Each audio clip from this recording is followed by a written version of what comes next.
Hello সবাইকে, কেমন আছে সবাই? ছবিগুলো দেখে তো বুঝতেই পারছেন যে আজকে আমার হচ্ছে বার্থডে। এটা হচ্ছে মিড নাইট সেলিব্রেশন।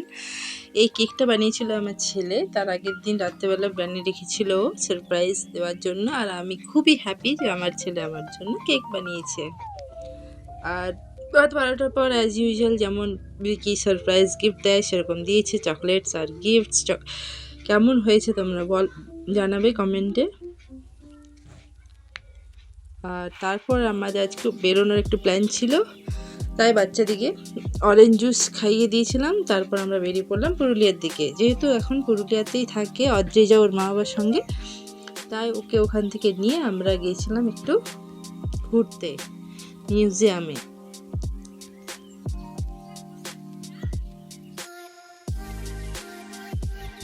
এটা নতুন করেছে মিউজিয়ামে, ডাইনোসর পার্ক। এটা আমি এর আগে দেখিনি, মানে এর আগে গিয়েছিলাম কিন্তু এটা তখন ছিল না। ডাইনোসর, নানা রকমের ডাইনোসর করা হয়েছে। তারপর সত্যি সাউন্ডটাও এরকম দিয়েছিল ডাইনোসরের মতোই। আর সেখানে নোট ছিল ডাইনোসরগুলো, ছোট বড় অনেক রকমের ডাইনোসর ছিল ডাইনোসর পার্কে। আবার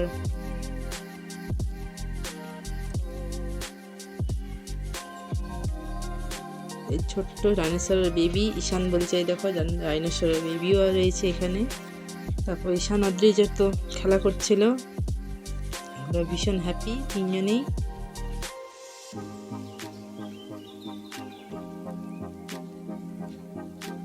আর এই যে বড় ডাইনোসরটা, এটি কিন্তু আগে থেকে ছিল।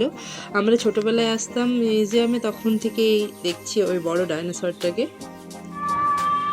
টাচ কর যা। এবার কি সুন্দর মিউজিক, এ টাচ করলেই এটা সত্যি সত্যি বাজছিল, যেটাই টাচ করবে সেরকম বাজবে। দেখ যেমন গিটারটা ছুটছিল তখন গিটারের মতো সাউন্ড আসছিল। উপরে একটু টাচ কর বাবু। যেটা তবলাটা ছিল সেরকমই বাজছিল, দেখছিল সবাই ছেলেরা।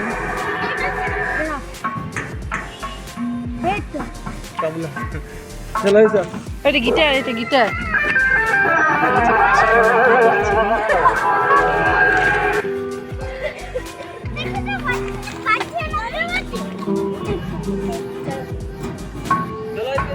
তারপরে মিউজিয়ামে উপরে গেলাম,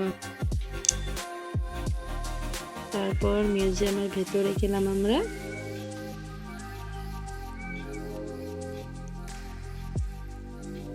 মিউজিয়ামে একটু ঘোরাঘুরি করার পর আমরা গেলাম এসবিএস সিনেমাসে পুষ্পা 2 দেখার জন্য। প্রথমে তো ভাবলাম যে আমরাই হয়তো লাস্ট পুষ্পা 2 দেখতে এসেছি, বাকি সবার দেখা হয়ে গেছে। তারপর দেখলাম না, বেশ কয়েকজন ভিড় হয়েছিল মোটামুটি। আর এটার ওয়েটিং রুমে বসেও দুষ্টুমি দুজনের শুরু হয়ে গেছে। এই তো প্রথমে সিটগুলো কিন্তু ফাঁকা ছিল, তারপর ভাবছিলাম আমরাই লাস্ট মনে হয়। তারপর আস্তে আস্তে না দেখলাম যে যখন সিনেমা শুরু হয় তারপর তো অনেকই ভিড় হয়েছিল।